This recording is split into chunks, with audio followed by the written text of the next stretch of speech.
ಜಯತಿ ಪರಾಶರಸೂನುಃ ಸತ್ಯವತಿ ಹೃದಯನಂದನೋ ವ್ಯಾಸಃ ಯಸ್ಯ ಆಸ್ಯ ಕಮಲಗಲಿತಂ ವಾङ्ಮಯಮೃತಂ ಜಗದ್ವಿಪತಿ ಭುಜಗಭೋಗಾವಮೃದ್ಯಮ್ಯ ಹೃದ್ಯಂ ನಿಜಭುಜಂ ದಕ್ಷಿಣಂ ಲಕ್ಷಣಾಢ್ಯಂ ಲಲಿತಮುದ್ರಿಕ್ತ ವಿಜ್ಞಾನಮುದ್ರಂ ಭಜ ಭಜ ಅನಂತಮಿತ್ಯಾಲಪಂತಂ ಪ್ರಣತವಾನ್ ಪ್ರಾಣಿನಾಂ ಪ್ರಾಣಭೂತಂ ಪ್ರಣತಿಭಿಪ್ರೀಣಯೇ ಪೂರ್ಣಬೋಧಂ ಭವದವೋಷ್ಣೇನ ತಾತಪ್ಯಮಾನಾನ್ ಭುವಿ ಪರಂ ನಾತಮಪ್ರೇಕ್ಷಮಾಣಾನ್ ಭುವನಮಾನ್ಯೇನ ಚ ಅನ್ಯೇನ ದೋಷ್ಣ ಭವತು ಭೀರ್ಮಾ ಇತಿ ನ ಸಾಂತ್ವಯಂತಂ ಪ್ರಣತವಾನ್ ಪ್ರಾಣಿನಾಂ ಪ್ರಾಣಭೂತಂ ಪ್ರಣತಿಭಿಪ್ರೀಣಯೇ ಪೂರ್ಣಬೋಧಂ ಜನ್ಮಾದ್ಯಸ್ಯ ಯತೋನ್ಮಯಾದಿತರತಶ್ಚಾರ್ತೆಶ್ಚ ವಿಘ್ನಸ್ವರಾಟ್ ತೇನೆ ಬ್ರಹ್ಮಹೃದಾಯ ಆದಿಕವಯೇ ಮುಹ್ಯಂತಿ ಯಂ ಸೂರಯಃ ತೇಜೋ ವಾರಿಮೃದಾಂ ಯಥಾ ವಿನಿಮಯೋ ಯತ್ರ ತ್ರಿಸರ್ಗೋ ಮೃಷಃ ಧಾಮ್ನಾ ಸ್ವೇನ ಸದಾ ನಿರಸ್ತಕುಹಕಂ ಸತ್ಯಂ ಪರಂ ಧೀಮಹಿ ನಾರಾಯಣಂ ನಮಸ್ಕೃತ್ಯ ನರಂ ಚೈವ ನರೋತ್ತಮಂ ದೇವೀಂ ಸರಸ್ವತೀಂ ವ್ಯಾಸಂ ತತೋ ಜಯಮುದೀರಯೇ. ಭಾಗವತ ಚಿಂತನದಲ್ಲಿ ಅಧಿಕ ಮಾಸದ ವಿಶೇಷವಾಗಿ ಸಪ್ತಾಹ ರೂಪದಲ್ಲಿ ನೋಡ್ತಾ ಇರುವಂಥದ್ರಲ್ಲಿ ನಾವು ಇದುವರ ತನಕ 5 ಸ್ಕಂದಗಳನ್ನು ಹೆಚ್ಚುವರಿ ಇಂಪಾರ್ಟೆಂಟ್ ಆದ ಸನ್ನಿವೇಶಗಳು ಕಥೆಗಳನ್ನು ನೋಡಿದ್ದೇವೆ. ಮುಂದೆ ತುಂಬ ಪ್ರಸಿದ್ಧವಾದಂತಹ ಅಜಾಮಿಳನ ಕಥೆಯಿಂದ 6ನೆಯ ಸ್ಕಂದ ಆರಂಭ ಆಗುತ್ತೆ.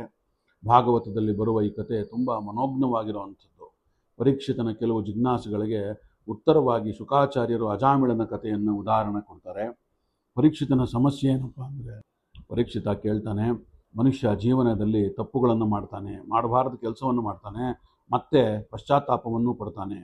ಮಾಡುವಾಗ ಯಾವುದೋ ಒಂದು ಆವೇಶದಿಂದ ಹಠದಿಂದ ಛಲದಿಂದ ಮಾಡಿಬಿಡ್ತಾನೆ. ಮಾಡಿದ ಮೇಲೆ ತಾನು ಹೀಗೆ ಮಾಡಬಾರ್ದಾಗಿತ್ತು ಅಂತ ಅನಿಸುತ್ತೆ, ತಪ್ಪಾಯಿತು ಅಂತ ಆತ್ಮಸಾಕ್ಷಿ ನುಡಿಯುತ್ತೆ. ಆಗ ಕ್ಷಮೆ ಕೇಳ್ತಾನೆ. ಆಗ ಮೊದಲು ತಪ್ಪಿಗಾಗಿ ಪಶ್ಚಾತ್ತಾಪದಿಂದ ಪ್ರಾಯಶ್ಚಿತ್ತ, ಆ ಥರ ಒಂದು ಕನ್ಫೆಷನ್ ಮಾಡಿಕೊಂಡು ಇಂಥ ಒಂದು ಪ್ರಾಯಶ್ಚಿತ್ತ, ಗುಟ್ಟಿನಲ್ಲ ನನ್ನಿಂದ ಇಂಥ ತಪ್ಪು ನಡೆದು ಹೋಯಿತು ಅಂತ ಎಲ್ಲರೆದುರಿಗೂ ಹೇಳುತ್ತಾ ಹೋಗುವಂಥದ್ದು. ಪ್ರಾಯ ಅಂದರೆ ಪಾಪ, ಚಿತ್ತ ಅಂದರೆ ಅದರ ಶುದ್ಧೀಕರಣ. ಹೀಗೆ ಪ್ರಾಯಶ್ಚಿತ್ತ ಅಂದರೆ ಪಾಪದಿಂದ ಬಿಡುಗಡೆ, ಶುದ್ಧೀಕರಣವಾಗುವಂಥದ್ದು ಅಂತ. ಮನುಷ್ಯ ಒಂದಲ್ಲ ಒಂದು ತಪ್ಪು ಮಾಡಿಯೇ ಮಾಡ್ತಾನೆ. ತಿಳಿದೆಯೋ ಇನ್ನಾರನೋ ದಾಕ್ಷಿಣ್ಯಕ್ಕಾಗೋ ಅಥವಾ ಇನ್ಯಾವುದೋ ಕಾರಣಕ್ಕಾಗಿ ಮಾಡಿಬಿಡ್ತಾನೆ ಅದನ್ನು. ಇದರ ಒಂದು ಪರಿಮಾರ್ಜನೆಗೆ ಅಥವಾ ಇದರ ಒಂದು ಕ್ಷಮೆಗಾಗಿ ಶ್ರೇಷ್ಠವಾದ ವಿಧಾನ ಯಾವುದು, ಎಲ್ಲ ತಪ್ಪುಗಳಿಗೂ ಏಕಮೂಲಿಕೆಯಾದ ಪ್ರಾಯಶ್ಚಿತ್ತ ಯಾವುದು ಅಂತ ಪರೀಕ್ಷಿತ್ ರಾಜ ಶುಕಾಚಾರ್ಯರನ್ನು ಕೇಳ್ತಾ ಇದ್ದಾನೆ. ಪರೀಕ್ಷಿತನ ಈ ಪ್ರಶ್ನೆಗೆ ಶುಕಾಚಾರ್ಯರು ಉತ್ತರ ಕೊಡುವಂಥದ್ದು, ನಥಾ ಯಗವಾನ್ ರಾಜನ್ ಪೋಯೇತ ತಪ ಅಧಿಭಿಃ ಯಥಾ ಕೃಷ್ಣಾರ್ಪಿತ ಪ್ರಾಣಸ್ತತ್ ಪೂರುಷ ನಿಷೇವಯ ಅಂತ ಹೇಳಿ. ಅಂದರೆ ಪಾಪ ಮಾಡಿದವರು ತಮ್ಮ ಪಾಪದ ಪ್ರಾಯಶ್ಚಿತ್ತಕ್ಕಾಗಿ ನಾನಾ ಬಗೆಯ ಹೋಮ ಹವನ ಮಾಡ್ತಾರೆ, ಪೂಜೆ ಪುನಸ್ಕಾರಗಳನ್ನು ಮಾಡ್ತಾರೆ, ವ್ರತ ಉಪವಾಸಗಳನ್ನು ಕೈಗೊಳ್ತಾರೆ. ಈ ಎಲ್ಲ ವಿಧಾನಗಳಿಂದ ಪಾಪ ಪರಿಹಾರ ಆದೀತು, ಆಗದೆಯೂ ಇದ್ದೀತು. ಅರ್ಥ ಮಾಡ್ಕೋಬೇಕು ಇದನ್ನು. ಪ್ರಾಯಶ್ಚಿತ್ತ ಆಗಬೇಕಾದದ್ದು ಮುಖ್ಯವಾಗಿ ಒಳಗಿನಿಂದ, ಮನಸ್ಸೊಳಗಡೆ ಆಗಬೇಕೇ ಹೊರತು ಹೊರಗಿನಿಂದ ಏನೋ ಮಾಡೋದ್ರಿಂದ ಅಲ್ಲ. ಭಗವದ್ದರ್ಪಣ ಬುದ್ಧಿಯಿಂದ ಬದುಕುವಂಥದ್ದು ಎಲ್ಲಕ್ಕಿಂತ ಹಿರಿಯ ಪ್ರಾಯಶ್ಚಿತ್ತ. ಭಗವಂತ, ನನ್ನನ್ನು ನಾನು ನಿನ್ನ ಮೊದಲ ತಲದಲ್ಲಿ ಅರ್ಪಿಸಿಕೊಂಡಿದ್ದೇನೆ, ನನ್ನಿಂದ ತಪ್ಪಾಗೋಗ್ಬಿಟ್ಟಿದೆ ಅಥವಾ ಆಗಿರಬಹುದು, ಇದನ್ನು ಒಪ್ಪಿಕೊಳ್ತಾ ಇದ್ದೇನೆ. ನಾನು ನಿನ್ನನ್ನು ನಂಬಿ ನನ್ನ ಬದುಕು ನಿಂತಿದೆ. ನೀರಿನಲ್ಲಿ ಅದ್ದು ಅಥವಾ ಹಾಲಿನಲ್ಲಾದರೂ ಹಾಕು, ಉದ್ಧಾರ ಮಾಡು ನನ್ನನ್ನು, ಅಥವಾ ಕೆಳಕ್ಕೆ ತಳ್ಳು, ಏನಾದರೂ ಎಲ್ಲ ನಿನ್ನ ಇಚ್ಛೆ, ಎಲ್ಲ ನಿನಗೇ ಬಿಟ್ಟಿದ್ದು, ನಾನು ನಿನ್ನ ಕೈಯಿನ ಬೊಂಬೆ ಅಂದು ಭಗವಂತನಿಗೆ ಶರಣಾಗಿ ಬದುಕೋದಕ್ಕಿಂತ ದೊಡ್ಡ ಪ್ರಾಯಶ್ಚಿತ್ತ ಯಾವುದೂ ಇಲ್ಲ ಅನ್ನೋದು ತಿಳ್ಕೊಳ್ಬೇಕಾಗತ್ತೆ ನಾವು. ಮುಂದೆ ದೇವರನ್ನು ನಂಬಿ ಕೂತ್ರೆ ದೇವರು ಏನು ಮಾಡ್ತಾನೆ, ನಾವು ಪುರೋಹಿತರ ಬಳಿ ಕೇಳಿ ಬೇಕಾದ ಪ್ರಾಯಶ್ಚಿತ್ತ ಮಾಡ್ಕೋತೇವೆ ಅನ್ನೋದುಂಟು. ಯಾರು ಏನು ಮಾಡಿದ್ರೆ ಏನು ಪ್ರಯೋಜನ ಆಗಬೇಕು ಅದನ್ನೇ ನಾವು ಎಲ್ಲ ಕರ್ಮಗಳ ಲಾಸ್ಟಲ್ಲಿ ಹೇಳೋ ಅಂಥದ್ದು. ಕಾಯೇನ ವಾಚ ಮನಸೇಂದ್ರಿಯ ಇರುವ ಬುದ್ಧ್ಯಾತ್ಮನಾವ ಅನುಸೃತ ಸ್ವಭಾವ ಕರೋಮಿ ಯದ್ಯತ್ ಸಕಲಂ ಪರಸ್ಮೈ ನಾರಾಯಣ ಏತಿ ಸಮರ್ಪಯಾಮಿ ಅಂತ ಭಗವಂತನಿಗೆ ಎಲ್ಲವನ್ನು ಅರ್ಪಿಸಿಬಿಡಬೇಕು. ನನ್ನಿಂದ ಒಳ್ಳೆಯದನ್ನು ಮಾಡಿಸು, ತಪ್ಪಾಗಿದ್ದರೆ ಕ್ಷಮಿಸು ಅಂತ ವಿನಯಪೂರ್ವಕವಾಗಿ ಪ್ರಾರ್ಥನೆ ಮಾಡ್ಕೋಬೇಕು. ಇಷ್ಟೇ ನಾವು ಮಾಡಬೇಕಾದಂಥ ಕೆಲಸ. ಬದುಕನ್ನು ಕೃಷ್ಣಾರ್ಪಿತ ಮಾಡೋ ಅಂಥದ್ದೇ ಒಂದು ದೊಡ್ಡ ಒಂದು ಪ್ರಾಯಶ್ಚಿತ್ತ ಮತ್ತು ಸಲ್ಯೂಷನ್ ಇದಕ್ಕೆ. ಇನ್ನೊಂದು, ಹೀಗೆ ಭಗವಂತನಿಗೆ ತಮ್ಮ ಬದುಕನ್ನು ಅರ್ಪಿಸಿ ಆ ಥರ ಬದುಕುವಂಥದ್ದು ಸಜ್ಜನರ ಒಡನಾಟದಲ್ಲಿ ನಮ್ಮ ವ್ಯಕ್ತಿತ್ವವನ್ನು ಬೆಳೆಸಿಕೊಳ್ಳುವಂಥದ್ದು. ಇದಕ್ಕಿಂತ ದೊಡ್ಡ ಪ್ರಾಯಶ್ಚಿತ್ತ ಇನ್ಯಾವುದೂ ಇಲ್ಲ. ಭಗವಂತನಿಗೆ ಮೊದಲು ಪೂರ್ತಿಯಾಗಿ ಸರೆಂಡರ್ ಆಗಿಬಿಡು, ಹಾಗೆಯೇ ಭಗವದ್ಭಕ್ತರಿಗೂ ಶರಣಾಗು ಅಂತ ಭಾಗವತ ಹೇಳುತ್ತೆ. ನಾವು ಕರ್ಮವನ್ನು ಆಚರಿಸಿದ ಮೇಲೆ ತುಳಸಿ ದಳ ಬಿಟ್ಟು ಕೃಷ್ಣಾರ್ಪಣಮಸ್ತು ಅಂತೀವಿ. ಮಾಡಿದ ಕರ್ಮವನ್ನಷ್ಟೇ ಅಲ್ಲಪ್ಪ, ಇಡೀ ಬದುಕನ್ನೇ ದೇವರಿಗೆ ಅರ್ಪಣವನ್ನು ಮಾಡಿಬಿಡಬೇಕು. ಹಾಗೆ ಅರ್ಪಿಸಿಕೊಂಡ ಮಹಾತ್ಮರ ಜೊತೆಗೆ ನಾವು ಬದುಕಿದರೆ, ಅವರ ಅನುಸರಣೆ ಶುಶ್ರೂಷೆ ಮಾಡಿದರೆ, ಅವರನ್ನು ನಾವು ಹೊಂದಿಕೊಂಡು ಹೋದರೆ, ಅವರಿಗೆ ಏನು ಬೇಕೋ ಅದನ್ನು ಮಾಡಿಕೊಟ್ರೆ ನಮ್ಮ ಬದುಕು ಎತ್ತರಕ್ಕೇರುತ್ತೆ. ಈ ಮೂಲಕ ನಾವು ಪಾಪವನ್ನು ತಡೆ ಹಿಡಿಯಬಹುದು ಅಂತ ಭಾಗವತ ಹೇಳ್ತಾ ಇದ್ದೆ. ಭಾಗವತದಲ್ಲಿ ಶುಕಾಚಾರ್ಯರು ನುಡಿತಾ ಇದ್ದಾರೆ. ಹೀಗೆ ಬದುಕಿನಲ್ಲಿ ಎಲ್ಲಕ್ಕಿಂತ ಮುಖ್ಯ ಕರ್ತವ್ಯ ಭಗವಂತನಿಗೆ ಶರಣಾಗುವಂಥದ್ದು, ಅವನನ್ನು ಸದಾ ನೆನಪಿನಲ್ಲಿಡುವಂಥದ್ದು. ಪ್ರಾಯಶ್ಚಿತ್ತಾನಿ ಚೀರ್ಣಾನಿ ನಾರಾಯಣ ಪರಾಂಗಮಖೈಹಿ ನಾ ವಿಷ್ಣುದಂತಿ ರಾಜೇಂದ್ರ ಸುರಾಕುಂಭ ಮಿವಾಪಕಾಹ ಅಂತ. ಯಾರಿಗೆ ದೇವರ ಬಗ್ಗೆ ಎಚ್ಚರ ಇರಲ್ಲ ಅವರು ಸುಮ್ಮನೆ ಪ್ರಾಯಶ್ಚಿತ್ತ ಮಾಡುವ ದಡ್ಡತನದ ಮಾತಾಡ್ತಾರೆ, ಮಡಿವಂತ ಮಾತಾಡ್ತಾರೆ. ಅದು ಬರಿಯ ಶ್ರಮ ಅಷ್ಟೇ. ಇಷ್ಟು ದುಡ್ಡು ಖರ್ಚಾಯಿತು, ಅಷ್ಟು ದುಡ್ಡು ಖರ್ಚಾಯಿತು, ಇಷ್ಟೊಂದು ಮಡಿಯಲ್ಲಿ ಅಡುಗೆ ಮಾಡಿಸಿದೆ, ಇಷ್ಟು ಜನ ಬಂದು ಊಟ ಮಾಡ್ಕೊಂಡೋದ್ರು, ಬರೀ ಅಹಂಕಾರ ಬರ್ಬೋದೇ ಅಷ್ಟೇ ಹೊರತು, ನಾನು ಮಡಿ ಮಡಿ ಮಡಿ ಅಂದ್ಕೊಂಡು ದೊಡ್ಡಸ್ತಿಗೆ ಪ್ರದರ್ಶನವಾಗಬಹುದಷ್ಟೇ ಹೊರತು ಬೇರೆ ಏನೂ ಉಪಯೋಗ ಆಗೋದಿಲ್ಲ ಅದರಿಂದ. ಯಾಕಂದರೆ ಈ ಹೊರಗಿನ ಪ್ರಾಯಶ್ಚಿತ್ತ ಅವನ್ನು ಶುದ್ಧೀಕರಣ ಮಾಡೋದಿಲ್ಲ. ಕಳ್ಳಿನ ಪಾತ್ರೆಗೆ ಹೊರಗಿನಿಂದ ಸಗಣಿ ಹಾಕಿ ತೊಳೆದು ಕೆಮ್ಮಣ್ಣಾಕಿ ತೊಳೆದ್ರೆ ಏನು ಯೂಸ್ ಇಲ್ಲ. ತೀರ್ಥ ಜಲ ಚುಮುಕ್ಸಿ ಶುದ್ಧೀಕರಣ ಆಗೋದು ಅಂತಂದರೆ ಏನು, ಒಳಗಡೆ ಕಳ್ಳಿದ್ದೇ ಇದೆ. ಕಳ್ಳಂದರೆ ಸಾರಾಯಿ. ಹಾಗೆಯೇ ಇದು ಕೂಡ ಒಂದು ವ್ಯರ್ಥ ಪ್ರಯತ್ನ. ಒಳಗೆ ಶುದ್ಧಿ ಆಗ್ದಿರಾ ಬರೀ ನಾನು ಮಡಿ ಮಾಡಿಬಿಟ್ಟೆ, ಹೋಮ ಮಾಡಿಬಿಟ್ಟೆ, ಮಡಿ ಉಟ್ಕೊಂಡು ಇನ್ನೇನೋ ಮಾಡಿಬಿಟ್ಟೆ, ಏನು ಪ್ರಯೋಜನ ಆಗಲ್ಲ. ಒಳಗೆ ಶುದ್ಧನಾಗಬೇಕು, ಒಳಬಗೆ ಪರಿಶುದ್ಧವಾಗಬೇಕು, ಭಗವಂತ ಅಲ್ಲಿ ಪ್ರತಿಷ್ಠಾಪನೆ ಆಗಬೇಕು. ಭಗವಂತನ ಜಾಗೃತಿ ಇದ್ದರೆ ಹೊರಗಿನ ಕ್ರಿಯೆ ಆಚರಣೆ ಇರದಿದ್ರೂ ಕೂಡ ನಡೆದು ಹೋಗುತ್ತೆ. ಜಾಗೃತಿ ಇರದಿದ್ದರೆ ಹೊರಗಿನ ಆಚರಣೆ ಎಷ್ಟಿದ್ರೂ ವ್ಯರ್ಥ, ಒಳಗಿನ ಜಾಗರಣೆ ಹಿಂದೆ ಇದ್ದರೆ. ಹೀಗೆ ಕೇಚಿತ್ ಕೇವಲಾಯ ಭಕ್ತ್ಯ ವಾಸುದೇವ ಪರಾಯಣ ಅಗಂ ಧುನ್ವಂತಿ ತತ್ಸೇನ್ಯ ಮಹಾರಮಿವ ಭಾಸ್ಕರ ಅಂತ. ಭಗವದ್ಭಕ್ತರಾದ ಕೆಲವು ಮಂದಿ ಮಹನೀಯರು ಎಲ್ಲವನ್ನೂ ಭಗವಂತನಿಗೆ ಅರ್ಪಿಸಿ ತಮ್ಮ ಅನನ್ಯ ಭಕ್ತಿಯಿಂದಲೇ ಪಾಪವನ್ನು ತೊಳ್ಕೊತಾರೆ. ಒಳಗಿರುವ ಕಿಂಚಿತ್ತು ಪಾಪವೂ ಭಗವಂತನ ಸ್ಮರಣೆಯಿಂದ ಕರಗಿ ಹೋಗಿಬಿಡುತ್ತೆ. ಸೂರ್ಯೋದಯವಾದಾಗ ಮಂಜು ಕರಗದ ಹಾಗೆ. ಮನುಷ್ಯ ಜೀವನದಲ್ಲಿ ಒಟ್ಟು ಆಚರಿಸಬೇಕಾದ ಮುಖ್ಯ ಧರ್ಮ ಇಷ್ಟೇನವೇ, ಭಗವಂತನ ನೆನಪು, ಭಗವಂತನ ಸ್ಮರಣೆ. ಇದಕ್ಕೆ ಉದಾಹರಣೆ ಅಜಾಮಿಳನ ಕಥೆ. ಅಜಾಮಿಳ ಒಳ್ಳೆಯ ಸಾತ್ವಿಕ ವ್ಯಕ್ತಿಯಾಗಿದ್ದ, ದೊಡ್ಡ ವಿದ್ವಾಂಸ ಆಗಿದ್ದ, ಆಚಾರವಂತ ಆಗಿದ್ದ, ಸುಖವಾಗಿ ಸಂಸಾರ ಮಾಡ್ಕೊಂಡಿದ್ದ. ಒಳ್ಳೆಯದು ಕೆಲವೊಮ್ಮೆ ಒಳ್ಳೆಯವರಿಗೂ ಕೂಡ ಸಹವಾಸ ದೋಷದಿಂದ ಆಗಿಬಿಡ್ತಾರೆ. ಅದು ಮನುಷ್ಯನ ಪರಿಸರದ ಕೈಗೊಂಬೆ ಆಗಿಬಿಡ್ತಾನೆ. ಕೆಲವೊಮ್ಮೆ ಕೆಟ್ಟವರೂ ಕೂಡ ಒಳ್ಳೆಯ ವಾತಾವರಣದಲ್ಲಿ ಇದ್ಬಿಟ್ರೆ ಒಳ್ಳೆಯವರಾಗೋ ಸಾಧ್ಯತೆಯೂ ತುಂಬ ಇರುತ್ತೆ. ವಾತಾವರಣದಿಂದಾಗಿ ಅಜಾಮಿಳನೂ ಕೆಟ್ಟ. ಒಮ್ಮೆ ಎಲ್ಲಿಗೋ ಹೋಗಿದ್ದಾಗ ಒಬ್ಬಾಕೆ ಚೆಲುವೆ ವೇಶ್ಯೆಯನ್ನು ಕಂಡ. ಆಕೆ ಯುವತಿ ಸುಂದರಿ, ಇವನು ಯುವಕ ಸುಂದರವಾಗಿದ್ದ. ಆಕೆಯ ಮೇಲೆ ಮೋಹಗೊಂಡ. ಆಕೆಯ ಜೊತೆನೇ ಇದ್ದುಬಿಟ್ಟ ಅವನು ಕೊನೆಯವರೆಗೂ. ತಂದೆ ತಾಯಿಯನ್ನು ಬಿಟ್ಟುಬಿಟ್ಟ, ಕೈ ಹಿಡಿದ ಹೆಂಡತಿಯನ್ನು ಮರೆತುಬಿಟ್ಟ, ಊರು ಬಿಟ್ಟ. ಒಂದು ದುರ್ಬಲ ಕ್ಷಣದಲ್ಲಿ ಎಲ್ಲವನ್ನೂ ಮರೆತು ಅವಳ ಜೊತೆ ಇದ್ದುಬಿಟ್ಟ. ಜಪ ಪೂಜೆ ಕರ್ಮಾನುಷ್ಠಾನ ಎಲ್ಲ ಮಾಡ್ಕೊಂಡಿದ್ದಂಥವನು ಇವನು ಇವಳ ಜೊತೆ ಸೇರಿ ಎಲ್ಲವನ್ನೂ ಬಿಟ್ಟುಬಿಟ್ಟ. ಹೆಣ್ಣಿನ ಒಂದು ಸಂಘದಿಂದ ಆ ಜಗತ್ತನ್ನೇ ಮರೆತುಬಿಟ್ಟ. ಹೆಣ್ಣಿನ ಜೊತೆ ಕಳ್ಳು ಬಂತು, ಅಂದರೆ ಸಾರಾಯಿ, ಹೆಂಡನೂ ಬಂತು, ಜೊತೆಗೆ ಜೂಜ್ ಸೇರಿಕೊಂಡು. ಹಿಂದಿನ ಜೀವನಕ್ಕೂ ಇದಕ್ಕೂ ಅಜಗಜಾಂತರ ವ್ಯತ್ಯಾಸ. ಅದರ ನೆನಪೇ ಅಳಿಸಿ ಹೋಯಿತು ಅವನಿಗೆ, ಅಜಾಮಿಳನಿಗೆ. ಸ್ವಚ್ಛಂದವಾಗಿ ಬದುಕಕ್ಕೆ ಶುರು ಮಾಡ್ದ. ವೇಶ್ಯೆಯಲ್ಲಿಗೆ ಅವನಿಗೆ 10 ಮಕ್ಕಳಾದವು. ಕೊನೆಯವನ ಹೆಸರು ನಾರಾಯಣ ಅಂತಿಟ್ಟಿದ್ದ. ದಿನಗಳು ಸಂದುವು. ಆಗ ಅವನ ವಯಸ್ಸು 88 ವರ್ಷ ಅಂತ ಭಾಗವತ ಹೇಳುತ್ತೆ.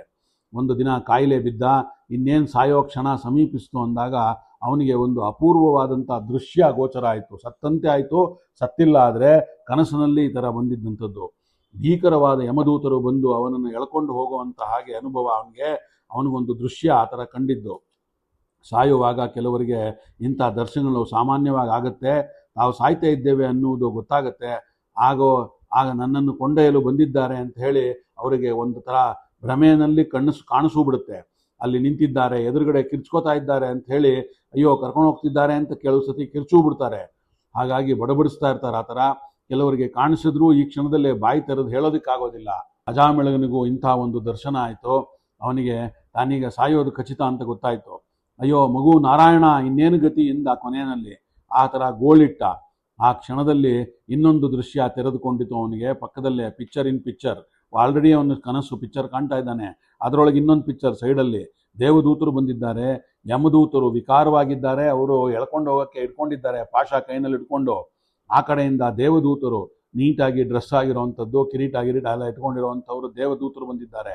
ಈತ ನಾರಾಯಣ ಅಂತ ಹೇಳಿದ್ದಾನಪ್ಪ, ಅವನನ್ನು ನೀವು ಕರೆದೊಯ್ಯೋದಕ್ಕೆ ಆಗೋದಿಲ್ಲ ಅಂತ ದೇವದೂತರು ಹೇಳ್ತಾ ಇದ್ದಾರೆ ಯಮದೂತರಿಗೆ. ಯಮದೂತರು ಒಪ್ಪಲಿಲ್ಲ. ಎರಡೂ ಪಕ್ಷದವರಿಗೆ ಸ್ವಲ್ಪ ಹೊಡಾಬಡಿ ಜಗಳ ಆಗುತ್ತೆ. ಯಮದೂತರು ಸೋತಿ ವಾಪಸ್ ಹೋಗ್ತಾರೆ. ಎಲ್ಲ ಕನಸಿನಲ್ಲೂ ಕಂಡಂತೆ ಅಜಾಮಿಳ ಮೆಲ್ಲನೆ ಕಣ್ತೆಗಿತಾನೆ. ಅವನು ಸತ್ತಿಲ್ಲ, ಇನ್ನೂ ಬದುಕಿದ್ದಾನೆ. ವಿಷ್ಣು ದೂತರು ವೈಕುಂಠಕ್ಕೆ ಕರೆದೊಯ್ಯಲೂ ಇಲ್ಲ, ಯಾರು ಇಲ್ಲಿ ಯಮದೂತರು ನರಕಕ್ಕೆ ಕರೆದೊಯ್ಯಕ್ಕೂ ಇಲ್ಲ, ಯಾರೂ ಇಲ್ಲ. ಅಜಾಮಿಳ ಸಾವಿನ ದವಡೆಯಿಂದ ಪಾರಾಗಿ ಮರಳಿದ್ದಾನೆ. ಎಚ್ಚರ ಆಗಿದೆ ಅವನಿಗೆ, ಎಲ್ಲ ಕಾಣಿಸ್ತಾ ಇದೆ.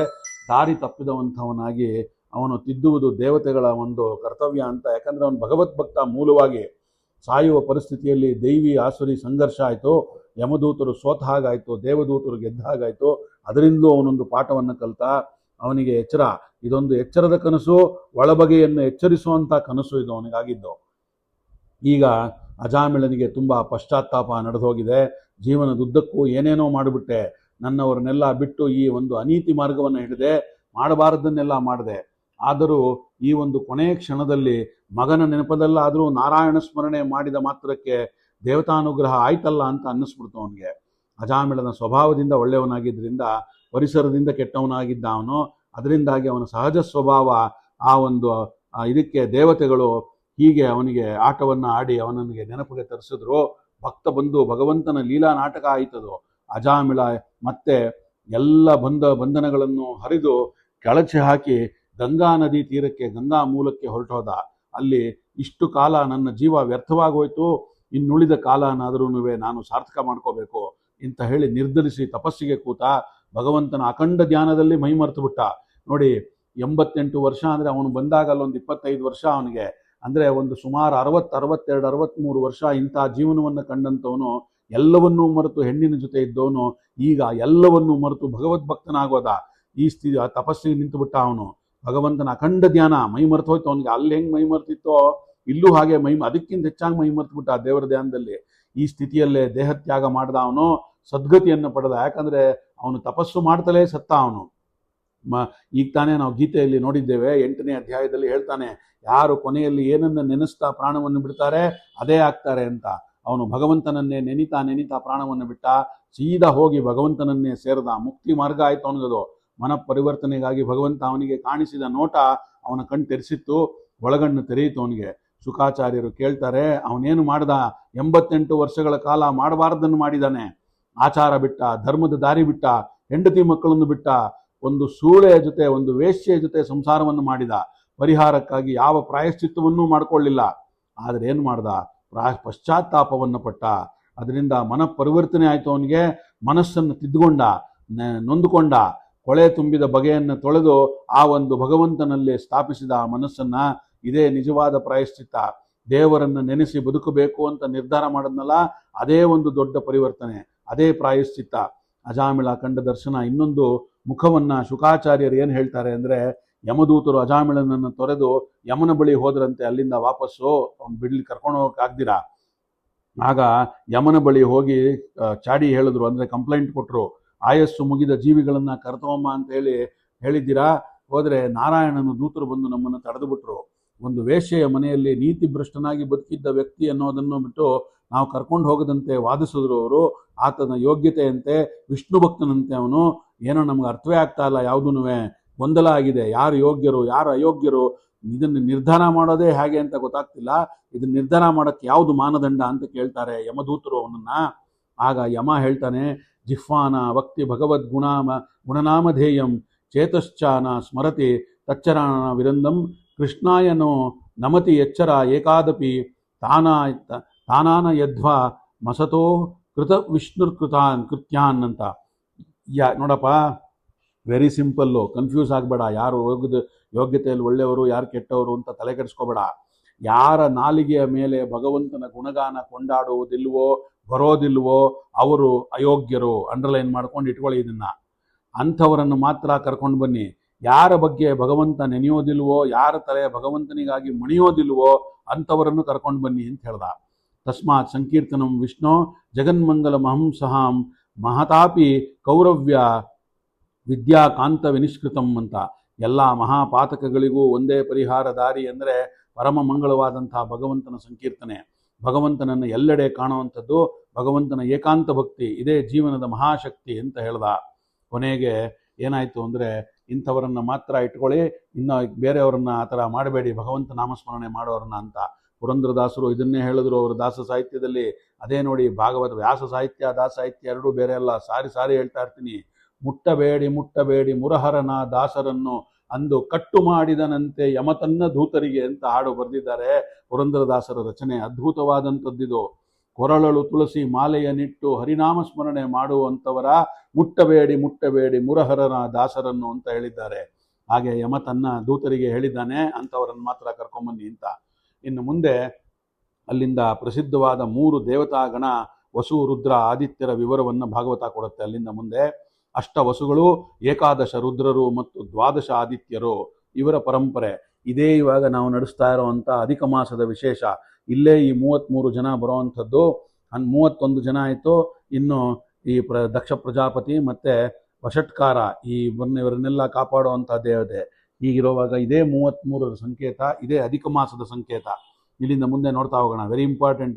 ಇವತ್ತಿನ ಈ ದಿನಕ್ಕೆ ಅಧಿಕ ಮಾಸದ ವಿಶೇಷಕ್ಕೆ ಇದು ಬಹಳ ಆ್ಯಪ್ಟ್ ಆದಂಥದ್ದು. ಹೀಗೆ ದೇವತಾಗಣಗಳ ವಿವರ ಇದು. ಈ ಸಂದರ್ಭದಲ್ಲಿ ವೃಥವಧೆ ಪ್ರಸಂಗ ಬರುತ್ತೆ. ಇಂದ್ರನಿಗೂ ವೃಥನಿಗೂ ನಡೆದ ಯುದ್ಧ, ಇಂದ್ರನಿಂದ ವೃಥನ ವಧೆ. ಈ ಕತೆ ಸಾರಾಂಶ ಏನಪ್ಪ ಅಂತಂದರೆ, ಒಮ್ಮೆ ದೇವಗುರು ಬೃಹಸ್ಪತ್ಯಾಚಾರ್ಯರು ಇಂದ್ರನಿಗೂ ಮತಭೇದವಾಯ್ತಂತೆ. ದೇವಗುರು ಬೇಸರಗೊಂಡು ಇಂದ್ರನ ರಾಜಕೀಯದಿಂದ ದೂರ ಹೋಗಿ ಸರಿದು ನಿಂತರು. ಇಂದ್ರನಿಗೆ ಈಗ ಸಲಹೆಗಾರರು ಅಂದರೆ ಆ ಗುರು ಪದವಿಯನ್ನು ತುಂಬುವಂಥವ್ರು, ಯಾವಾಗ ಏನು ಮಾಡಬೇಕು ಅಂತ ಹೇಳೋವಂಥವರೇ ಇಲ್ಲ. ಆಗ ಇಂದ್ರ ಏನು ಮಾಡ್ದ, ವಿಶ್ವರೂಪಾಚಾರ್ಯರನ್ನು ಅವರ ದೇವಗುರುವಾಗಿ ಸ್ವೀಕಾರ ಮಾಡ್ದ. ಈ ವಿಶ್ವರೂಪರು 12 ಮಂದಿ ಆದಿತ್ಯರಲ್ಲಿ ಒಬ್ಬನಾದ ತ್ವಷ್ಟ ಅಂತ ಅನ್ನುವನ ಮಗ ಇವರು. ಹಾಗಾಗಿ ಅದರಿಂದ ಆತ ತ್ರಷ್ಟ್ರ ಅಂತ ವಿಶ್ವರೂಪ ಅಂತ ಹೆಸರು ಅವನಿಗೆ. ವಿಶ್ವರೂಪ ಹಿರಿಯ ವಿದ್ವಾಂಸ, ಆದರೆ ಅವನ ತಾಯಿ ರಚನಾ ಅಸುರ ಸ್ತ್ರೀ ಆಗಿದ್ಲು. ತಂದೆ ದೇವತೆ, ತಾಯಿ ಅಸುರಿ. ಈ ತೃಷ್ಟ್ವಾಸ್ತ್ರವನ್ನೇ ಜ್ಞಾಪಿಸ್ಕೊಳ್ಳಿ. ನಾನು ಹೇಳಿದ್ದೆ ಇದನ್ನು ಮಹಾಭಾರತ ಹೇಳ್ತಾ ಭೀಮಸೇನ ಹೇಳುವಾಗ, ಭೀಮಸೇನ ಒಂದೇ ಒಂದು ಬಾರಿ ತ್ವಷ್ಟ್ವಾಸ್ತ್ರವನ್ನು ಬಿಟ್ಟು ಇದನ್ನು ಕೊಂದಿದ್ದ ಅಂಥೇಳಿ. ಹಾಗೆ ಬೃಹಸ್ಪತ್ಯಾಚಾರ್ಯರ ಅನಂತರ ದೇವತೆಗಳ ಆಚಾರ್ಯ ಸ್ಥಾನದಲ್ಲಿ ನಿಲ್ಲುವಂದಿದ್ರೆ ವಿಶ್ವರೂಪ ಒಬ್ಬನೇ ಆಗಿದ್ದ. ಹೀಗೆ ದಿನಗಳು ಕಳೆದುವು. ಅವನು ದೇವಗುರು ಆದಮೇಲಿಂದ ಬೃಹಸ್ಪತ್ಯಾಚಾರ್ಯರು ದೂರ ಸರಿದು ನಿಂತಿದ್ದಾರೆ ಅಂತ ಸುದ್ದಿ ತಿಳಿದ ಅಸುರರು ದೇವತೆಗಳ ಮೇಲೆ ದಾಳಿ ಮಾಡಿದ್ರು. ದೇವತೆಗಳಿಗೆ ಸೋಲಾಯಿತು. ಇಂದ್ರ ಆಚಾರ್ಯ ವಿಶ್ವರೂಪನ ಬಳಿ ಬಂದ. ವಿಶ್ವರೂಪ ಹೇಳಿದ್ರು, ದೇವತೆಗಳಿಗೆ ಬಲದಾನ ಮಾಡಿದ್ರು. ಆಗ ಇಂದ್ರನಿಗೆ ನಾರಾಯಣ ವರ್ಮ ಅನ್ನ ಉಪದೇಶ ಮಾಡಿದ್ರು. ಇಂದ್ರನಿಗೆ ಕೂತು ನಾರಾಯಣ ವರ್ಮ ಅನ್ನುವಂಥದ್ದು ಒಂದು ಮಂತ್ರ. ಈ ಮಂತ್ರದ ಬಲದಿಂದ ಇಂದ್ರ ಬಹಳ ಶಕ್ತಿಶಾಲಿಯಾದ, ಅಸುರರನ್ನು ಗೆದ್ದ ಅವನು. ಮುಂದೆ ಇನ್ನೂ ಒಂದು ಸಮಸ್ಯೆ ಎದುರಾಯಿತು. ವಿಶ್ವರೂಪನಿಗೆ ತಾಯಿಯ ಕಡೆಯಿಂದ ಸಂಬಂಧಿಗಳಾದಂಥ ಅಸುರರು, ಅಂದರೆ ಅವ್ರ ಮಾವಂದರು, ಇವರುಗಳೆಲ್ಲ ಆ ಕಡೆಗೂ ಸಹಾನುಭೂತಿ ಇತ್ತು. ದೇವತೆಗಳಂತ ಹೇಳಿ ಯಾಗದಲ್ಲಿ ಸಂದ ಆಹುತಿ ಆತ ಗುಟ್ಟಾಗಿ ಅಸುರರಿಗೂ ಪಾಲು ನೀಡತೊಡಗಿದ. ಇದಿರುವಾಗ ಈ ವಿಶ್ವರೂಪನಿಗೆ 3 ತಲೆ ಅಂತ ಇತ್ತು. 3 ತಲೆ ಅಂದರೆ 3 ಮುಖಗಳು ಅಂತ ಅರ್ಥ. ಅಂದರೆ ಇವಾಗ ನಾವು ಹೇಳ್ತೀವಲ್ಲ, ನಿನಗೆ 2 ಮುಖ ಇದೆ ಅಂತ ಅಂದ್ಬಿಟ್ಟು, ಒಂದು ನಾಣ್ಯದ 2 ಮುಖ, ನೀನು ಒಂದ್ಸಲಿ ಹಿಂಗಾಡ್ತೀಯ ಒಂದ್ಸಲಿ ಹಂಗಾಡ್ತೀಯ ಅಂತ. ಆ ಥರ ಅವರಿಗೆ ವಿಶ್ವರೂಪನಿಗೆ 3 ತಲೆ, 3 ವ್ಯಕ್ತಿತ್ವ, 3 ಮುಖವಾಡಗಳು. ತಸ್ಯಾಸ್ಮನ್ ವಿಶ್ವರೂಪಸ್ಯ ಶಿರಾಂಸಿ ತ್ರೀಣಿ ಭಾರತ ಸಮಯಪೀತಂ ಸುರಾಪೀತ ಮನ್ನಾದ ಮನಿತಿ ಶುಶ್ರುಮ ಅಂತ. ಮೊದಲನೇ ತಲೆ ಅಂದರೆ ಮೊದಲನೇ ಭಾಗ ಸೋಮಪಾನಕ್ಕಾಗಿತ್ತು ಅವನಿಗೆ ಯಾವಾಗಲೂ. 2ನೇಯದು ಸುರಾಪಾನಕ್ಕಾಗಿತ್ತು. ಇನ್ನು 3ನೇಯದು ಅನ್ನ ತಿನ್ನಕ್ಕೋಸ್ಕರ ಇತ್ತು. ಇದು ಒಂದು ಸಾತ್ವಿಕ ಮುಖ, ಯಜ್ಞ ಯಾಗ ಹೋಮ ಹವಿಸ್ಸು ಇತ್ಯಾದಿಗಳು. ಇನ್ನೊಂದು ರಾಜಸ ಮುಖ, ಅನ್ನ ಭೋಗ ಇತ್ಯಾದಿಗಳು. ಇನ್ನೊಂದು ತಾಮಸ ಮುಖ, ಕುಡಿತ ಮಾಂಸ ಇತ್ಯಾದಿಗಳು. ಹೀಗೆ 3 ಮುಖ ಅವನಿಗೆ. ಹಾಗೆ ನೋಡಿದ್ರೆ ವಿಶ್ವರೂಪಾಚಾರ್ಯರಿಗೆ ಮಾತ್ರವೇನೋ, ಎಲ್ಲರಿಗೂ ಒಳಗನ್ನಡಿ ಹಿಡಿದು ನೋಡಿದ್ರೆ ಎಲ್ರಿಗೂ ಹಲವಾರು ಮುಖಗಳಿರುತ್ತವೆ. ಹೊರಗಡೆಯಿಂದ ಮಾತಾಡೋದೇ ಒಂದು, ಒಳಗಡೆಯಿಂದ ಅನ್ಕೊಳ್ಳೋದು ಇರೋದೇ ಒಂದು. ಹಲವಾರು ತಲೆಗಳಿರುತ್ತೆ ಎಲ್ರಿಗೂ. ವಿಶ್ವರೂಪ ಸಾತ್ವಿಕ ಮುಖದಿಂದ ದೇವತೆಗಳ ಜೊತೆಗೆ, ತಾಮಸ ಮುಖದಿಂದ ಅಸುರರ ಜೊತೆಗೆ ಅಂತ ಹೇಳಿ ಇದು ಇಂದ್ರನಿಗೆ ತಿಳಿಯಿತು. ಅವಾಗ ಗುಟ್ಟಿನಲ್ಲಿ ಶತ್ರುಗಳಿಗೆ ನೆರವಾಗ್ತಾ ಇದ್ದ ಅವನು, ಹವಿಷ್ಯಗಳನ್ನೆಲ್ಲ ಒಂದು ಪಾಲು ಅವ್ರಿಗೆ ಕೊಡ್ತಾ ಇದ್ದ ಅನ್ನೋದು ಗೊತ್ತಾಯ್ತು. ಈ ಅಂಥ ಶತ್ರುವನ್ನ ಇಂದ್ರ ಕೊಂದೇ ಬಿಟ್ಟ ಅವನು. ವಿಶ್ವರೂಪನ ತಂದೆ ತೃಷ್ಟ್ವ ಇದರಿಂದ ಸಿಟ್ಟಿಗೆದ್ದ ಅವನು, ನನ್ನ ಮಗನ ಸಾಯಿಸಿದ್ಯಾ ಅಂತ. ಇಂದ್ರನನ್ನು ಕೊಲ್ಲೋದಕ್ಕೋಸ್ಕರ ಮಗನನ್ನು ಪಡೆಯಲೆಂದು ಯಜ್ಞ ಮಾಡ್ದ. ಯಜ್ಞದ ಫಲವಾಗಿ ಹುಟ್ಟಿದವನೇ ವೃತ್ರ ಅಂತ. ವಿಶ್ವರೂಪನ ತಮ್ಮ ವೃತ್ರ ಇಂದ್ರ ಶತ್ರುವಾಗಿ ಬೆಳೆದ ಅವನು. ಅವನನ್ನು ಎದುರಿಸುವಂಥದ್ದು ಇಂದ್ರನಿಗೂ ಸಾಧ್ಯ ಆಗಲಿಲ್ಲ. ದೇವತೆಗಳು ಪುನಃ ಒಂದು ಚಿಂತಾಕ್ರಾಂತರಾದರು. ಆಗ ಬ್ರಹ್ಮದೇವ ಏನು ಮಾಡ್ದ ಅಂದರೆ ಒಂದು ಐಡಿಯಾ ಕೊಟ್ಟ, ಸಲಹೆ ಕೊಟ್ಟ ಎಲ್ರಿಗೂ. ದಿದೀಚಿ ಮಹರ್ಷಿಗೆ ತಪಸ್ಸಿನಿಂದ ಪಾಕಗೊಂಡ ತನ್ನ ದೇಹವನ್ನು ನಿಮಗಾಗಿ ಪರಿತ್ಯಾಗ ಮಾಡ್ತಾ ಇದ್ದೇನೆ, ಅವನ ಅಸ್ಥಿಗೆ ವಜ್ರವಾಗಿ ವೃತ್ರನನ್ನು ಕೊಲ್ಲುವ ನೆರವಾಗಬೇಕು ಅಂತ ಕೇಳ್ಕೊಂಡ ಭಾಗತೆ ಅಂತ. ದೇವತೆಗಳು ದಧೀಚಿ ಬಳಿ ಬಂದರು. ಅವನು ಕೂಡ ದಧೀಚಿ ಸಂತೋಷದಿಂದ ದೇಹತ್ಯಾಗ ಮಾಡಿದ, ತನ್ನ ಅಸ್ಥಿಯನ್ನು ಒಪ್ಪಿಸಿದ. ಪರಿಣಾಮ ಇಂದ್ರನಿಗೆ ವಜ್ರಾಯುಧ ದೊರಕಿತು. ಆ ಮೂಲಕವೇ ವೃತ್ರನ ವಧೆ ಆಯಿತು. ಅಲ್ಲಿಂದ ಮುಂದೆ ಇನ್ನು ನೆಕ್ಸ್ಟು ಬರುವಂಥದ್ದು, ಇಂದ್ರ ವೃತ್ರನನ್ನು ಕೊಂದು ಬಂದಾಗ ಅವನಾಡಿದ ಕೆಲವು ಮಾತುಗಳು, ಆಧ್ಯಾತ್ಮದ ಸಾರಗಳು. ವೃತ್ರನು ಸ್ವಭಾವತಃ ಒಳ್ಳೆಯ ವ್ಯಕ್ತಿಯೇ, ಆದರೆ ಅವನು ಬರೀ ಇಂದ್ರದ್ವೇಷಿಯಾಗಿದ್ದ. ಒಳ್ಳೆಯ ಜ್ಞಾನಿ ಅವನು, ವಿಷ್ಣು ಭಕ್ತ. ಆದರೆ ಆತನಲ್ಲೂ ತಮಸ್ಸಿನಿಂದ ಒಂದು ಮುಖ ಇದ್ದಿದ್ದರಿಂದ ಈ ಥರ ಆಗಿದ್ದ. ಅದನ್ನು ಕೊಲ್ಲುವುದು ಇಂದ್ರನ ಕರ್ತವ್ಯ ಆಗಿತ್ತು. ಇಂದ್ರನ ಕೈಯಲ್ಲಿ ಸಾಯಬೇಕಾದ ಸಂದರ್ಭದಲ್ಲೂ ವೃತ್ರನ ಸಜ್ಜನಿಕೆ ಮುಖ ಮಾಸೋದಿಲ್ಲ. ಅವನೇನು ಹೇಳ್ತಾನೆ ಅಂದರೆ, ಅಹಂ ಹರೇ ತವ ಪಾದೈಕ ಮೂಲ ದಾಸಾನುದಾಸೋ ಭವಿಸ್ತಸ್ಮಿ ಭೂಯಃ ಮನಃ ಸ್ಮರೇತಾತ್ಮ ತೇರ್ಗುಣಾಸ್ನಾಸ್ನಂತೆ ಗೃಣತಿ ವಾಕ್ಕರ್ಮ ಕರೋತು ಕಾಯಃ ಅಂತ ಹೇಳ್ತಾನೆ. ನಾನು ಬದುಕಿರಲಿ ಅಥವಾ ಇಂದ್ರನ ಕೈಯಲ್ಲಿ ಸಾಯಲಿ, ಭಗವಂತ ನನ್ನ ಆತ್ಮ ನಿನಗೆ ಸೇರಿದ್ದು, ನಾನು ನಿನ್ನ ಚರಣದಾಸ ಅನ್ನೋಂಥ ಎಚ್ಚರದಿಂದಲೇ ಬದುಕಿದ್ದೇನೆ ಇದುವರ ತನಕ. ಮನಸ್ಸು ಸದಾ ನನ್ನ ಸ್ವಾಮಿಯಾದ ನಿನ್ನ ಗುಣಗಾನವನ್ನೇ ಮಾಡ್ತಾ ಇರುತ್ತೆ. ನನ್ನ ವಾಕು ನಿನ್ನ ಹಿರಿಮೆಯನ್ನೇ ಕೊಂಡಾಡ್ತಿರುತ್ತೆ. ಮೈ ಸದಾ ನಿನ್ನ ಸೇವೆಗೆ ಮೀಸಲಾಗಿರುತ್ತೆ ಅಂತ ಹೇಳ್ದ ಅವನು. ಹಾಗೆ ಹೇಳೋವಾಗ ಅದಾದಮೇಲೆ ಭಗವಂತನ ಭಕ್ತಿ, ಆನಂದಾನುಭೂತಿ, ಮುಂದೆ ನನಗೆ ಸ್ವರ್ಗದ ಸಾಮ್ರಾಜ್ಯ ಬೇಡ, ಬ್ರಹ್ಮ ಪದವಿ ಬೇಡ, ಯೋಗ ಸಿದ್ಧಿ ಎಂಬ ಯಾವುದೂ ಬೇಡ ನನಗೆ, ಮೋಕ್ಷ ಪದವಿ ಕೂಡ ಬೇಡ ನನಗೆ ಬೇಕಾದದ್ದು ನಿನ್ನ ಭಕ್ತಿ ಒಂದೇ ಅಂತ ಹೇಳ್ದ. ಇಂಥ ಸಾತ್ವಿಕ ವ್ಯಕ್ತಿಯನ್ನು ಹೇಗೆ ಕೊಲ್ಲಲಿ ಅಂತ ಹೇಳಿ ಇಂದ್ರ ಗಲಿಬಿಲಿಗೊಂಡ. ಅವನ ಕೈಯಿಂದ ವಜ್ರಾಯುಧ ಜಾರಿ ಕೆಳಗೆ ಬಿತ್ತು. ಆಗ ವೃತ್ರನಾಡಿದ ಮಾತು ತುಂಬ ಅರ್ಥಗರ್ಭಿತವಾದಂಥದ್ದು. ಅವನು ಹೇಳ್ತಾನೆ, ಯಥಾ ದಾರುಮಯಿ ನಾರಿ ಯಥಾ ಯಂತ್ರವಯೋ ಮೃಗಃ ಏವಂ ಭೂತಾನಿ ಮಗನ್ವನ್ನೀಶ ತಂತ್ರಾಣಿ ವಿದ್ಧಿಭೋಹೋ ಅಂತ. ಓ ಇಂದ್ರನೇ, ಏನು ಹೇಳ್ತೀನಿ ಕೇಳು. ನನ್ನ ವಧೆಗಾಗಿ ವಿಧಿ ನಿನ್ನನ್ನು ಸಂಯೋಜನೆ ಮಾಡಿದೆ. ನೀನು ನನ್ನನ್ನು ಕೊಲ್ಲು. ಇದು ಭಗವತ್ ಸಂಕಲ್ಪ. ನೀನು ಯಾಕೆ ಹಿಂಜರಿತಾ ಇದ್ದೀಯಾ? ಇದೊಂದು ಬೊಂಬೆ ಆಟ ಕಣಪ್ಪ. ಈ ಮೊಲ್ಲೆ ಡಿಸೈಡ್ ಆಗಿದೆ ಏನೇನು ಮಾಡಬೇಕು ಅಂತ.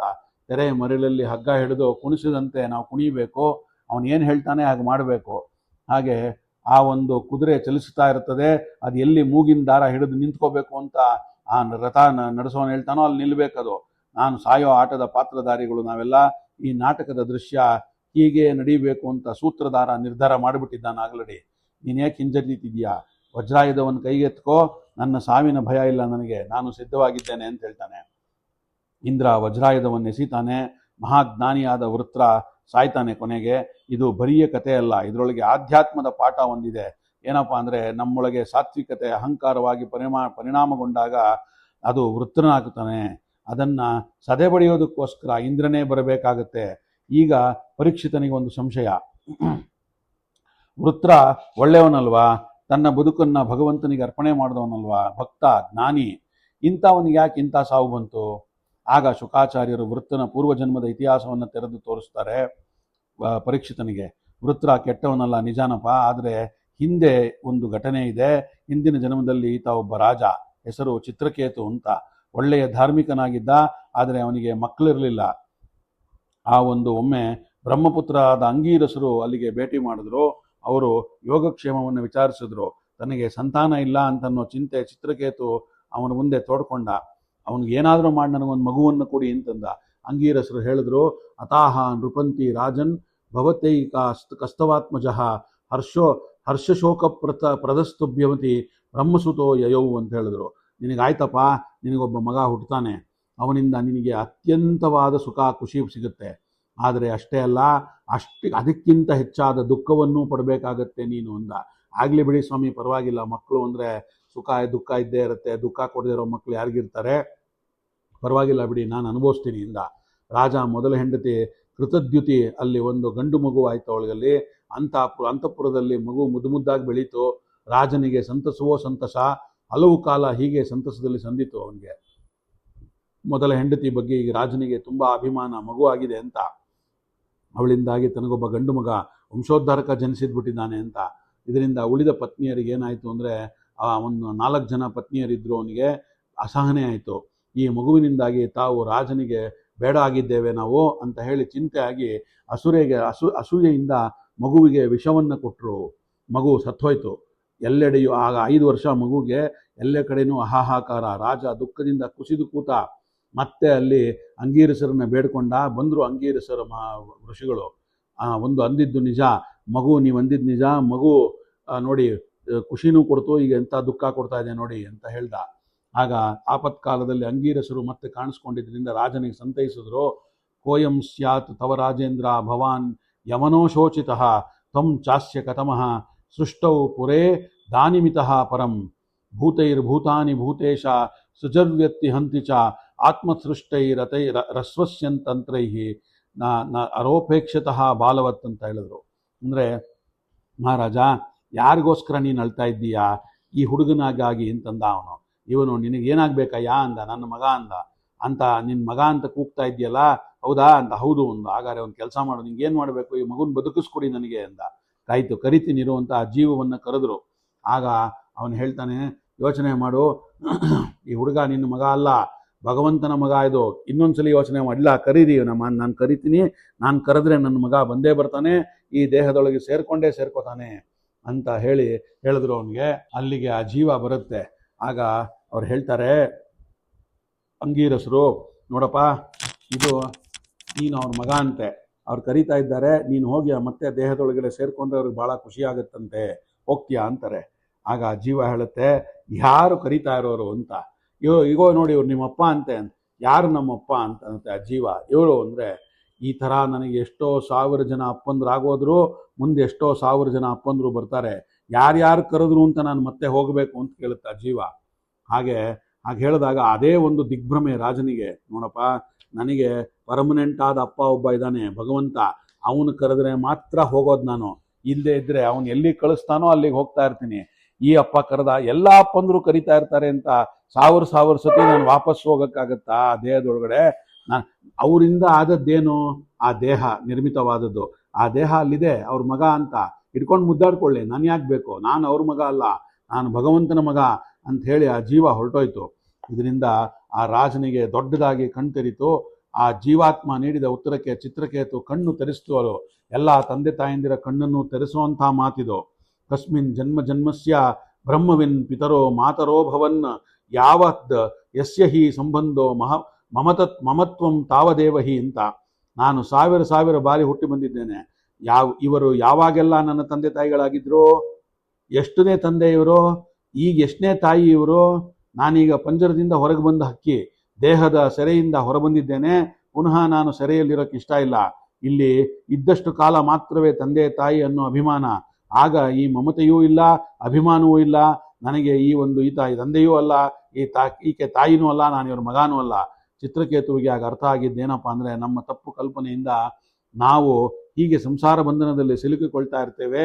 ಹಾಗಾಗಿ ನಾರದರು ಅಲ್ಲಿ ಬರ್ತಾರೆ, ತಿರ್ಗಾ ಸಂತೈಸ್ತಾರೆ, ರಾಜ, ಇದು ನಿನ್ನ ಆಧ್ಯಾತ್ಮದ ಒಂದು ಪಾಕಕ್ಕೋಸ್ಕರ ಆದಂಥ ನಡೆದ ಘಟನೆ ಇದು. ದುಃಖದಿಂದ ಮನುಷ್ಯ ಪಕ್ವಗೊಳ್ತಾನೆ, ಹೆಚ್ಚು ಸತ್ವಪೂರ್ಣನಾಗ್ತಾನೆ, ಹಾಗೆ ಸುಖದಿಂದ ಮೈಮರೆತು ಬದುಕ್ತಾನೆ. ಇದು ನಿನ್ನ ಬಾಳಿನ ತಿರುವಿಗಾಗಿ ಬಂದಂಥ ಸುಯೋಗ ಇದು. ನಾರದರು ಚಿತ್ರಕೇತುವನಿಗೆ ಭಗವನ್ನಾಮ ಸ್ಮರಣದ ದೀಕ್ಷೆಯನ್ನು ಕೊಟ್ಟು ಹರಸಿ ಹೊರಟು ಹೋಗ್ತಾರೆ ಅಲ್ಲಿಂದ. ಆಗ ಅವನು ಏನು ಹೇಳ್ತಾರೆ ಅಂದರೆ, ಓಂ ನಮಸ್ತುಭ್ಯಂ ಭಗವತೆ ವಾಸುದೇವಾಯ ಧೀಮಹಿ ಪ್ರದ್ಯುಮ್ನಾಯ ಅನಿರುದ್ಧಾಯ ನಮಃ ಸಂಕರ್ಷಣಾಯ ಚ ಅಂತ ಹೇಳ್ಕೊಡ್ತಾರೆ. ಭಗವದ್ ಅನುಗ್ರಹದಿಂದ ಚಿತ್ರಕೇತು ಮತ್ತೆ ವಿದ್ಯಾಧರನಾಗಿ ಜನಿಸ್ತಾನೆ. ಮುಂದೆ ಒಮ್ಮೆ ಶಿವಪಾರ್ವತಿಯರ ಜೊತೆ ಅಪ್ಪಿಕೊಂಡು ಕುಳಿತಿರುವಂಥ ಸಂದರ್ಭದಲ್ಲಿ ಈ ವಿದ್ಯಾಧರ ನೋಡ್ಬಿಡ್ತಾನೆ, ಅದನ್ನು ನಕ್ಕು ಬಿಡ್ತಾನೆ. ನೋಡ್ಬಿಟ್ಟು, ಈ ದೇವತೆಗಳಿಗೂ ಕೂಡ ಹೆಣ್ಣು ಅನ್ನುವಂಥ ಒಂದು ಮರುಳೆ ಅಂತ. ಇದರಿಂದ ಪಾರ್ವತಿ ಕೋಪಗೊಂಡು ಅವಳ ಶಾಪದ ಫಲವಾಗಿ ವೃತ್ತನಾಗಿ ಜನಿಸಿದ್ದಾನೆ ಇವನು. ಅದರಿಂದ ಇವನು ಇಂದ್ರನಿಂದ ಹತನಾಗಬೇಕು. ಒಂದು ವಜ್ರ ಅಪೂರ್ವವಾದ ಒಂದು ಇದರಿಂದ ನೀನು ಆಯುಧದಿಂದ ನೀನು ಸಾಹಿತ್ಯ ಅಂತ ಶಾಪ ಇರುತ್ತೆ. ಹಾಗಾಗಿ ನೀನು ವಿಷ್ಣುವನ್ನು ಸೇರಬೇಕು ಅಂತ. ಹಾಗೆ ಇಂದ್ರನ ವಜ್ರಾಯುಧದಿಂದ ಹತನಾದ, ಅದನ್ನು ಭಗವತ್ ಪ್ರಸಾದ ಅಂತ ವಿದ್ಯಾಧರ ಸ್ವೀಕಾರ ಮಾಡಿದ್ದಾನೆ ಅಂತ ಹೇಳುವಲ್ಲಿಗೆ ಇವತ್ತಿನ ಈ ಒಂದು ಭಾಗವತದ ಒಂದು ಸಪ್ತಾಹದ ಒಂದು ಚಿಂತನೆ ಇಲ್ಲಿಗೆ ಉಪಸಂಹಾರ ಮಾಡೋಣ. ಇವತ್ತಿನ ಭಾಗವತದ ಚಿಂತನೆಯನ್ನು ನನ್ನ ಗುರುಗಳಾದ ಬನ್ನಂಜೆಯವರಿಗೆ ಹಾಗೂ ಅವರ ಅಂತರ್ಯಾಮಿಯಾದ ಶ್ರೀಮದ್ ಆಚಾರ್ಯರು ಮತ್ತು ಕೃಷ್ಣ ಪರಮಾತ್ಮನಿಗೆ ಅರ್ಪಣೆಯನ್ನು ಮಾಡೋಣ. ಶ್ರೀಕೃಷ್ಣಾರ್ಪಣಮಸ್ತು. ಸರ್ವೇ ಸಜ್ಜನ ಸುಖಿನೋ ಭವಂತು.